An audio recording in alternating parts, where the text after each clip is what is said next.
Hey and welcome to Neverwinter with Aragon. So here I want to cover my budget build for the wizard. This will get you to 50,000 item level with just 1 million Astral Diamonds. There'll be timestamps on the play bar below where you can skip to any section you're most interested in. Now let's start with some initial info. I'm going to assume you've reached level 20. As before that, it's basically a tutorial of the game. You're unlocking all of your abilities and learning of the different systems like companions, mounts, and so on. If you are still leveling up, you can watch this video for 16 tips to get you through it much easier. But again, this build will get you to 50,000 item level, which is like halfway to the maximum, and it will unlock for you the majority of the content in the game. If you're unaware how to get Astral Diamonds, well, the first million is fairly easy and will probably take you about 10 days. While leveling up and you do your adventures, you will obtain some rough Astral Diamonds. And once you're level 20, you can do some more adventures here, obtaining even more rough Astral Diamonds. And every day you want to go and refine 100,000 of that rough Astral Diamonds into true Astral Diamonds, which you can then go and spend on the auction house and in certain vendors. So that first million you can easily obtain just by completing these adventures, and then you might have to do a few random queues to get to that final million. The random queues are just here, and you can do like your dungeon, skirmish, advanced dungeon, and trial, and they all have this bonus rough AD. You will have to get to certain item level thresholds to be able to enter, and we'll easily do that within this video. Again, getting to 50,000 item level with just that cost of 1 million. So let's first go to power setups, because that's what you're going to want to have right in order to actually play properly. You're going to want two separate loadouts, one for multi-target AoE and the other for single target for those boss fights. So the multi-target setup you'll use like this: your primary at-will chilling cloud, then your icy terrain, your conduit of ice, your fireball, and for spell mastery in that tab slot you'll have chill strike, and that'll make it an area of effect. Your daily power, you're using fury assimilation with then critical conflagration and combustive action as your class features, and the feats here take one down and the rest all up. And with this setup, you should very easily be able to deal some very solid multi-target damage, as you can see right here when we just beat up these enemies.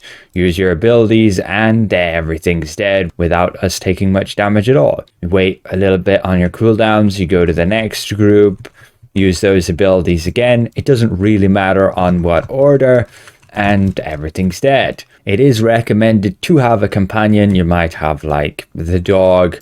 I do recommend with my leveling tips to get the Wayward Wizard, but once you do go to a group, try get to the other side, and that way you'll get combat advantage against them by being on the opposite side of them as your companion. You'll see the little arcs at the base of the enemies, and when you get to the other side you see they become purple, and you will deal bonus damage against them when you have them flanked, which is going to be upwards of like 64% right now with our combat advantage.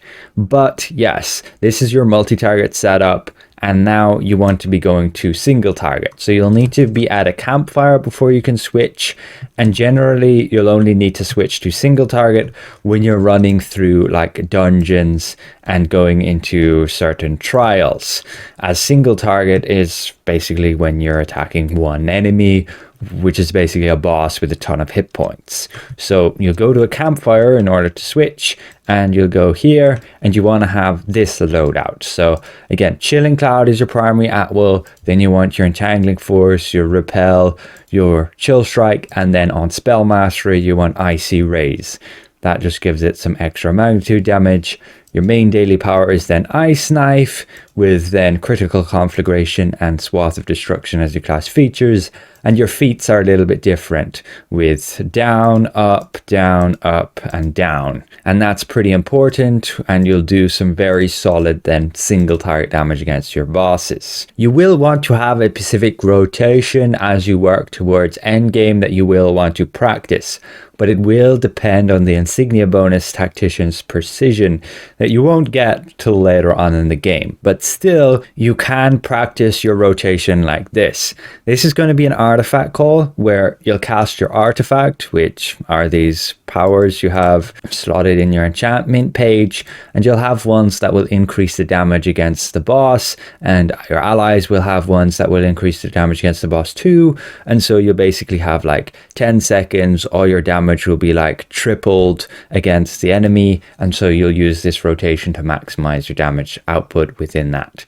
And you can see the rotation here, and if you have one Tactician's Precision, you can switch up the rotation a bit to use more encounter powers, and if you have two of them, even more so. But Tacticians only comes from these very expensive mounts, and so you won't have it till later on in the game. Outside of the artifact call, you're pretty much just using your encounter powers off cooldown, saving your mount power and your daily power for the next artifact call. But from here, we will go to our stats, and just a quick note on that. As a damage dealer, you want to focus on these first 5.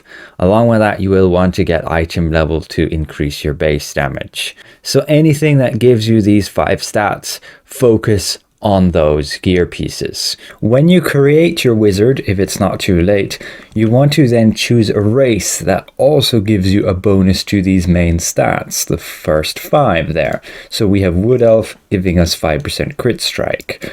You will see that when you select the race. With the ability scores, go for dexterity and intelligence all the way.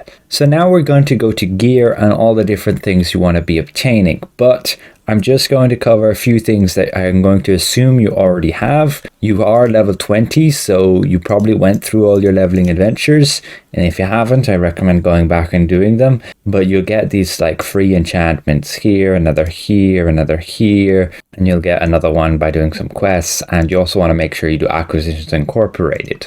What you will obtain then is 3 enchantments here that'll give you like 300 item level each. You will then also get a companion enchantment here, along with then the combat enchantment from doing acquisitions incorporated. You will also get 3 epic insignias, which we'll talk about later, that you just obtained from the chasm. We'll use them in the mount section. So now we go to gear and what upgrades you want to be getting. So for your headpiece, I recommend getting the Lolthian circlet. And if you're fighting against dragons, the Dragonhide horn. These just come with seals, which you'll get from doing the random queues here. The armor you want to get will also just be the Dragonhide leathers, giving power and accuracy. You'll also want to get the arms, the Dragonhide sleeves, along with the boots. And that will give you a whole load of item level and ratings. Just for a substitute, I am slotting in the Alliance Officer's Cap, which was an older Seals gear piece, as I currently don't have the Lolthian one or the Dragonhide one. I personally am well above that, and I currently don't have the seals to buy it. But that's going to give you similar amount of item level. A little bit less, in fact, and otherwise a useful bonus. But yes, again, you will have the Lolthian one starting out. For the weapons, I highly recommend getting the Magma ones as soon as you can. You'll come here to Mount Hote now. You can access it regardless of your item level. You shouldn't have too much trouble beating up the enemies so long as you're in your multi-target power setup here. Like I showed you, even on 8,000 item level, you can beat up these guys because you get scaled up. So get those magma weapons from the Mountain of Flame campaign. You'll have to do some grinding and you'll be able to purchase them right here. Yes, it's a bit of an Astral Diamond cost. You're going to be spending like 200,000, and so you will be down to just 800,000 left. After that, you want to get a neck and waist set. So you want to get the Baphomet's Infernal Talisman, the Demogorgon's Gurgle of Might, and also the artifact. You're just going to use it as secondary, the Shard of Orcus's Wand. All of which pieces you should be able to just purchase from the auction house, including that artifact. But you can get the neck and waist if you want to play the trial a lot from Demogorgon, and then you can get the artifact from your Castle Never. Those will give you the Demon Lord's Immortality set, which gives you up to 10% damage boost. After that, you want to do heroic encounters within Mount Hote now. So unlock the area, do like camp defense, broken pact, avatar flame, and completing all of those will give you a chance to get these smoldering rings. Get the smoldering halo, get the smoldering hoop. Both will help you, giving you stats to improve your damage. After that, you want to get the shirt, the corroded shirt of the dragon cult. Now these you can get within Dragonbone Vale. You might not have enough item level to go there yet, but they come from those mini bosses. You should be able, however, to just buy it from the auction house. The price will fluctuate right now like 16,000, but it generally goes down to like 2,000. It was earlier in the day. And then you want to get the trousers, the covert brace raid breeches. And these ones are simply from your seals of the spider god at your seals vendor just here. So that is pretty much it for all of the gear, but you will want to work towards upgrades. And so I highly recommend watching this video to know what to work towards next. And ultimately at the end game level, you can watch my end game builds like this one for module 29, the wizard. Be aware module 30 will come around soon. So now we go to our companions. Here you want to get some companion equipment. So go to your Mountain of Flame campaign and just farm the materials and buy 3 molten tomes of the companion. Slotting them in will give us over a 6,000 item level boost. After that, you want to get some just blue or epic companions to slot in here. And it's going to vary a lot because people like to manipulate prices. You can see a list of the ones here and just get some of the cheap ones. There's also some alternatives, like if all of these are expensive, don't spend more than like 10,000, 15,000 for each. Then you can simply go to the auction house and you can just look up quality epic and just search in the companion section there and right click the companion.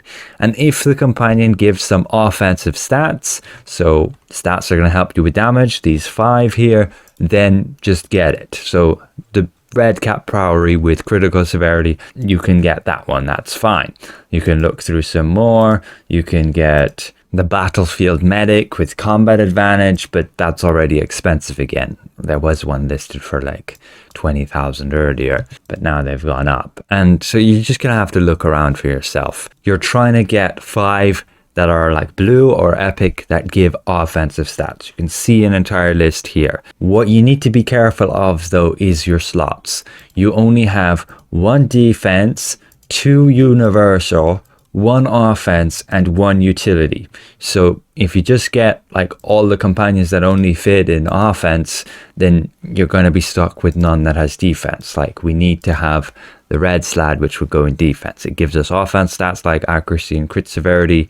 But again, just be aware, there's lots of alternatives. Sometimes the red slad might be really expensive. Other times it might be really cheap. So we're going to equip these ones here, which will give us these bonuses as their equip powers. It will automatically put them in the slots. We already have that one. And putting all of those, and we need to get the last one, which we already have. The Wear Out Thief, you can get super cheap for seals right here, or you can buy it for like 85 Astral Diamonds.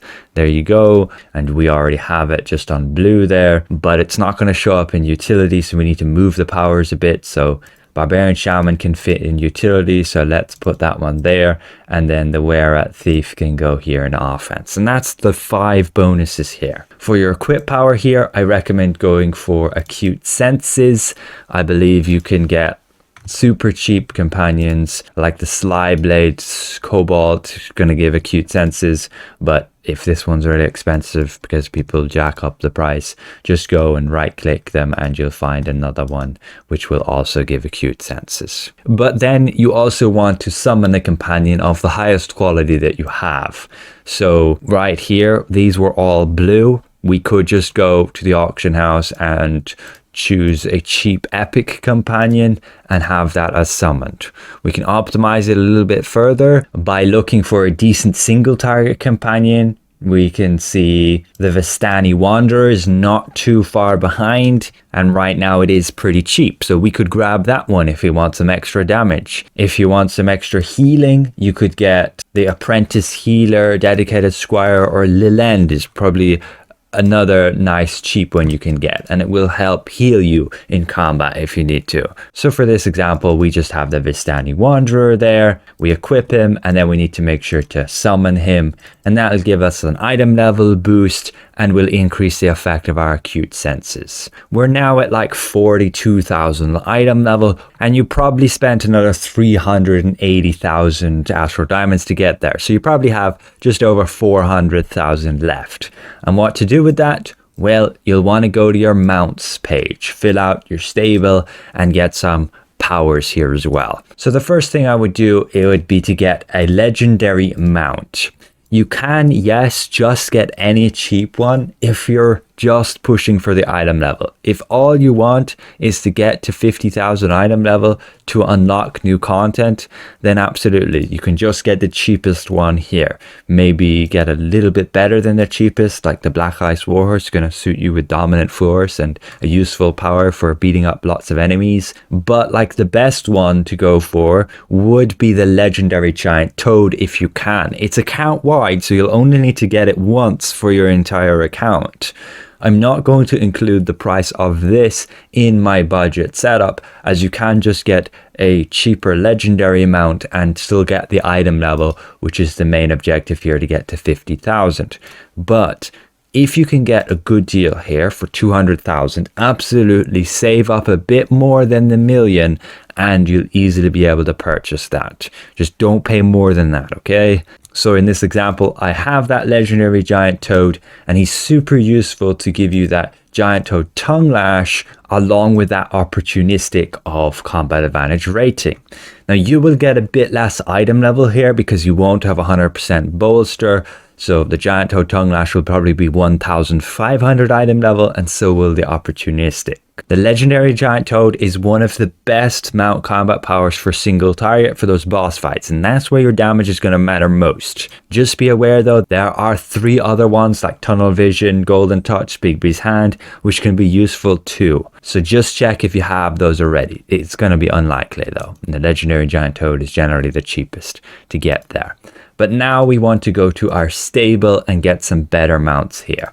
We can already slot in that legendary mount we purchased, like the toad, and then we want to purchase 4 more epic mounts. You can, yes, go to the auction house and just like purchase any old cheap epic mount. Plenty of ones there, but what I would recommend is getting one of each of these bonuses. One Gladiator's Guile, Assassin's Covenant, Warlord's Inspiration, Artificer's Persuasion, Protector's Camaraderie. So these are the mounts that would give that. You can see like the rough prices that they were at when I checked them last, but they're going to fluctuate all over the place. So just be aware of that, and don't pay more than a few thousand per mount. So in this example, we have like the heavy giant spider, which we already have, the giant beetle, the white tiger, the Storm Raider, and then also the Flail Snail, which you absolutely won't have to purchase that Flail Snail because you'll just go ahead and do your adventure Ebon Downs and you get the Flail Snail. You then go put those mounts in your stable here, and once you have them, you then want insignias to put in here. So as per leveling up, you probably got 3 free insignias from the chasm there, and just choose like 3 barbed insignias. Then you want to go and purchase yourself 6 regal insignias, 4 enlightened insignias, and 2 illuminated insignias. Now, the type of insignia really doesn't matter when they're on green here. They give absolutely minuscule bonuses, and you won't be upgrading these. You will be obtaining new legendary or mythic insignias straight up, and you will want to follow like endgame builds and guides with regards to what exact type to be going for. But since you have all of those insignias now, like we said, you then go and slot them in here. Now, be aware the legendary giant toad actually can't fit what we want here. So we did get the Storm Raider, and we're going to put that there then instead. And then we can populate the insignia. So with the Storm Raider, we're going to go with Assassin's Covenant here with this setup. Then the Giant Beetle, that's 2 Regals and an Enlightened for Warlord's Inspiration. That's a damage boost for our companion. The Flail Snail here, we're going to get Artificer's Persuasion, which will help with artifact calls. You'll cast your artifact and that will reduce the cooldowns of your encounters, allowing you to more readily cast them again. And then here with the heavy giant spider, we're going to get Gladiator's Guile, which is a nice movement speed buff, so long as you're not just using all your stamina. And then with the giant tiger here, we have the last insignia, and that gives us Protector's Camaraderie. So whenever our companion attacks, we gain crit severity and defense. And with that all set up, we can now get some collars to put adjacent to them. So go ahead and purchase yourself 5 epic collar choice packs. Now you shouldn't spend more than like 20,000 for each of these, and what you want to choose from here is one of each type. So get your rough Astral Diamond bonus one, get your encounter power bonus one, then your stamina gain, your movement speed, and finally your wayfaring with that critical severity there, the barbed. And once you have all 5, just go and put them adjacent to these mounts, and that's a massive item level boost right there. At this point, you will nearly be 50,000 item level. We're over that mark again, just because the bolster, I can't like delete the mounts I have, but you will be at around 48,000, 48.5 thousand item level. So you will want to just get a few more enchantments, and that'll easily put you at the 50,000 mark. So enchantments, you can just purchase the cheapest ones from the auction house here in the enchantments section.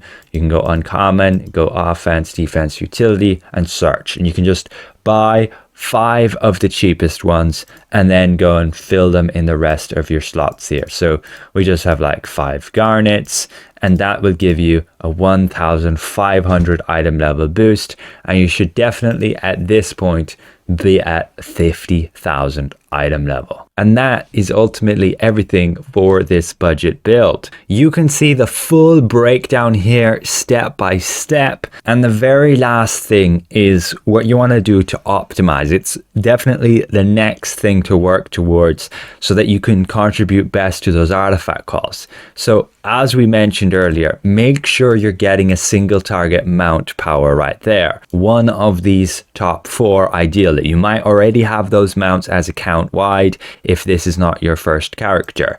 And the legendary giant toad is great value at like 200 to 300,000. So save up for that if you can't already get that for this budget build. And then you also want to get an artifact to use as primary to contribute to artifact calls. And this will be one of like the top 13 here is what I would suggest. Just look for yourself and you can check all of the prices on the auction house. There's going to be some cheaper ones which are like older these days, and buying them for like 400,000 is a great deal on Mythic already, like the Black Dragon Heart, the Charm of the Serpent as well, like on Mythic 400 to 500,000. You can of course get these like on green, blue, epic and upgrade them for yourself, but 300,000 for a Mythic artifact is super cheap. Generally it costs you nearly $1 million to upgrade an artifact to Mythic. So this is like probably a super good bargain right now. And there's some other great deals here as well. Just check what's on this list for yourself and have a look. And that would be like the direct next step after this budget build, after creating this, getting that 50,000 item level. And I do recommend once you're at this 50,000 item level, make sure you try and do your Reaper's Challenge every day. You get this Reaper's Mark, which is going to be huge gains for you. You can go here in Protector's Enclave to the Reaper's Challenge vendor and get those legendary insignias you need, those legendary companions you need, and even getting like the legendary giant toad from this mount pack is there. If you're looking for steps to increase your item level further, you can check out this video I made a month ago. Should help massively going all the way up to the maximum item level and prioritizing what's the most cost effective thing to do next. Overall, I hope this build guide helps you out. Just what powers to use on the wizard in general, in multi-target beating up groups of enemies, and single target against those bosses, and then what gear and items to obtain early on to give you a bit of a boost. I will just quickly mention consumables. You might have some extra Astral Diamonds left over. Get some flasks of potencies. You can craft them, but you can also just buy them from the auction house for super cheap. Get watermelon sorbet, also going to be super cheap, just coming from events. And then get some elixirs, Sun Lord's Gift Elixir. You get that just through praying to your god every day, but you can purchase more from the auction house if you want. And you can get the guild food ratatouille right there. And just using all of these is a significant temporary boost to your stats, not something I would do all the time, depending on how many Astral Diamonds you have. Just do it if you're sweating for damage, if you're trying to top the Pain Giver charts. And you can see our stats. They are very, very solid for this item level range and this type of gear. You'll definitely want to be getting upgrades again. Like I suggest in this video, getting a lot better gear with better bonuses. This is just what you would get right from the beginning. Overall, thanks for watching. A special thank you to all the channel members for their extra support. And if this was somewhat helpful, consider leaving the video a like. If you're new around here, consider subscribing. We'll see you guys around. Goodbye for now.